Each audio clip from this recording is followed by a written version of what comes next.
पाणी हे जीवन आहे, आपल्या शरीराचा एक महत्त्वाचा भाग आहे. तर मात्र हेच पाणी आपण जर योग्य पद्धतीने पिलं तरच ते आपल्याला फायदेशीर ठरतं. हेच पाणी जर आपण चुकीच्या पद्धतीने पिलं तर त्याचा पचनासंबंधी त्रास उद्भवण्याची शक्यता जास्ती असते.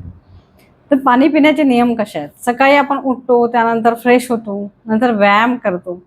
व्यायाम केल्यानंतर पावणे 1 तासाने आपण पाणी प्यायचं असते. कारण आपण फिजिकली जरी थांबलो असलो तरी जे इंटरनल ऑर्गन्स आहेत, शरीरातील जे अवयव आहेत, त्यांची हालचाल अजूनही सुरू असते.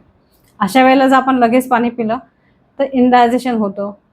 जर पाणी पिल्यानंतर चहा किंवा काढा घ्यायचा आहे तर पाणी पिल्यानंतर एखाद्या तासाने तुम्ही चहा किंवा काढा घ्यायचा आणि काहीही खाण्याच्या आधी पाणी प्यायचं नसते. पाणी पिल्यानंतर जर काही खायचं असेल तर एखाद्या तासाचा गॅप पाहिजे आणि खाल्ल्यानंतर जर पाणी प्यायचं असेल तर त्यामध्ये 1.5 ते 2 तासाचा गॅप पाहिजे. हे दिवसभर हा नियम तुम्हाला पाळायचा आहे. त्यातल्या त्यात जेवण करत असताना सुद्धा मध्ये पाणी पिणं गरजेचं आहे. मात्र ते किती, तर अर्धा कप पाणी प्यायचं आहे आपल्याला. एक एक घोट मध्ये पाणी पित राहायचं. जेवण झाल्यानंतर एक घोट पाणी प्यायचं, तोंड फक्त स्वच्छ करण्याकरता, आणि मग 1.5 ते 2 तासांनी आपल्याला पाणी प्यायचं आहे.